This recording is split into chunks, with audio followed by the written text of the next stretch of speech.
Dolls, throughout our history, have had a huge impact upon society.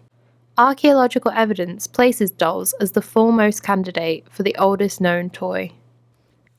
They were considered a symbol of marriage of girls, and by dressing their dolls up and taking care of them, they then dedicated such dolls to the gods and goddesses.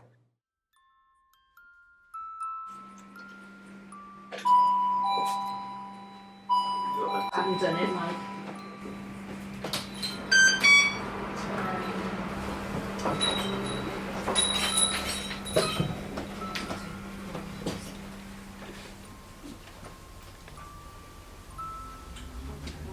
A lot of people will have had a doll bought by a parent and they're now in the 70s and 80s, so it gives them the memories of the whole 70 years. But equally, a lot of them will want to pass them on to their children and their grandchildren, so something like that can actually cross over 6 or 7 generations quite easily. You can arrange the furniture and, of course, rearrange it. A lady's privilege. Barbie's dream house is a wish come true for both of you. I would say that 90% of the people that come here to buy a doll's house for a child are the grandparents. If a child comes in here with the grandparents and gets a doll's house that they're involved in, the buying of it, the decorating and all the rest of it, it tends to be something that sticks with them for a long while. Part of the reason why children were bought dolls going back a few generations was that it was also intended to be educational, and the little girls who got the dolls were mimicking their mothers. I mean, they'd get little prams like that, mimic their mothers taking the baby for a walk. Dry your tears, tiny tears, you're my very own baby. Mother's here, tiny tears, singing you a lullaby. Children were very lucky if they got one brand new present at Christmas, and they tended to look after it. For a parent to buy a doll like that for a child, it meant serious saving up for the whole year just to be able to get them that particular present. Today, very few children actually have a bond with a doll or a teddy bear like they used to do. If you go back to the early 1900s, they were all what we call bisque dolls, which is china clay. If you look at the cost of those then, it would probably be the equivalent of 5 weeks' wages to buy one. They would have had a huge impact. I mean, if you look around Liverpool, a middle-class family then had a servant. Really, the labouring classes, if you like, wanted to try and replicate the situation of having somebody that looked after the child. So there was a lot more interaction then between the parents. Most wives then stayed at home and were full-time childminders. People identify what they perceive as a gap in the market. In terms of value, they're probably worth £5 each. They probably cost when they were anything between £50 and £150. These were not made as dolls for children. There are some people who are doll collectors and will have a room in the house just totally full of dolls.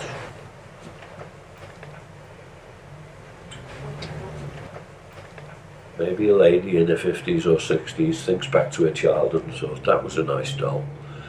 I'll get them and I'll leave them to the children or the grandchildren. If you look at the Disney type dolls, where they have actual electronics inside of them and they have a facility to record a voice, Let's play house.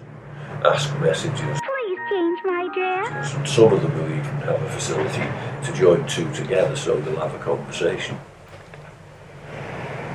I think the people who tend to get those particular dolls and toys see them as a disposable item rather than something that's precious. It tends to be amusing, and the child who gets it, every visitor to the house will see it, but once they've seen it once, it's no longer a novelty, is it?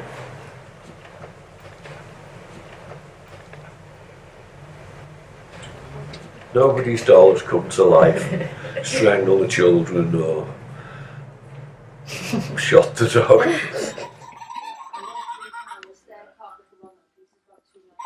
There are sinister means through using dolls as a way of warding off black magic. Enter the voodoo doll. Created by British society who sought to rebuff witchcraft by assembling an effigy of the person suspected of witchery. They made dolls out of rags, then pierced the figure to inflict harm upon the witch. In one case, a spell specified that 14 drops of blood of the victim must be upon the voodoo doll. Just south of Mexico City, there is a small island with a haunting backstory. The island is known as Isla de la Muñeca, or Island of the Dolls. The small island is home to hundreds of terrifying dolls. They adorn the trees with their eerie blank eyes, severed limbs, and decapitated heads. Julian Santana Barrera was the caretaker of the island. The story goes that Julian heard a terrifying scream one evening and found a little girl drowned in mysterious circumstances.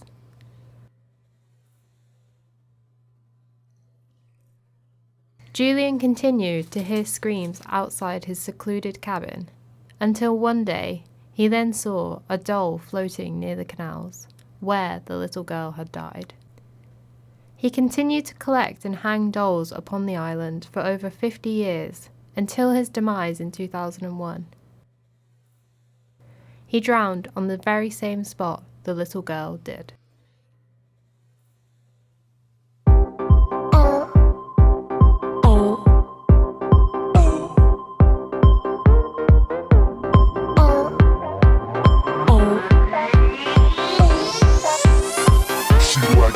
Boys, parties, style, fame, She likes glamour, runway, style, fame. She likes fashion.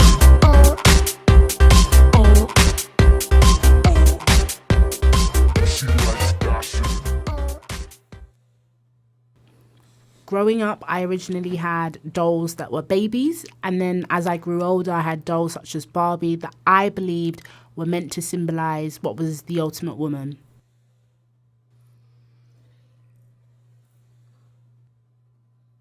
Looking back now, I can definitely say they impacted how I thought about myself, because I believed that real beauty and in turn power came from being tall and blonde and having a perfectly proportioned body.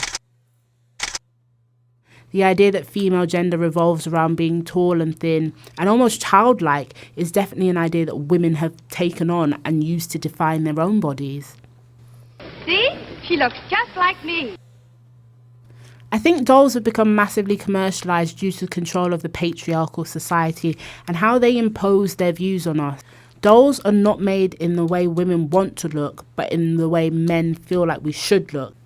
I don't think it is enough to blame the way women currently view themselves solely on men, as it's important to question why as women we take these images on to be gospel. On my body politics module, we explore the image of Barbie through activism. Students are encouraged to bring in their own dolls, and then we spend the session redesigning them and making the bodies look like what we believe real women's bodies look like. By the end of the session, most of the dolls have different hairstyles, different clothes, and body hair, mimicking often the student that has created them. I definitely believe that feminism is beginning to change the way we view ourselves, and as a result, dolls such as Barbie are losing their original appearance and beginning to focus more on career goals. We've seen Barbie that works on a construction site, Barbie that's a businesswoman, Barbie that has darker skin and dreadlocked hair, which is embracing different cultures.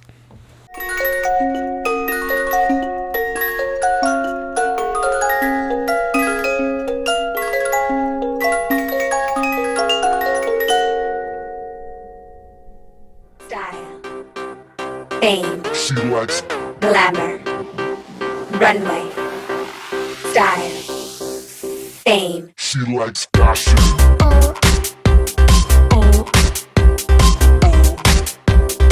She likes fashion.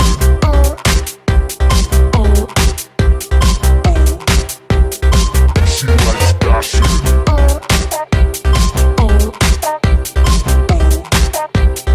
She likes fashion.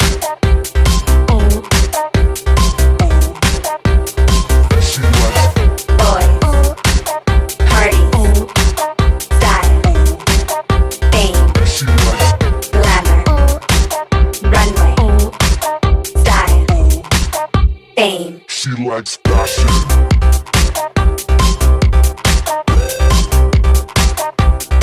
She likes fashion.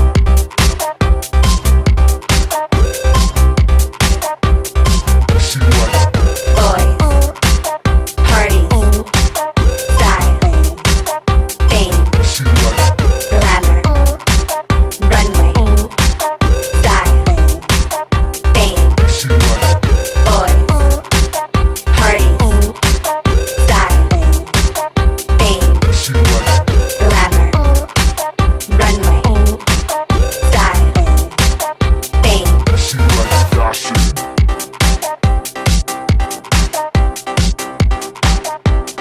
She likes fashion.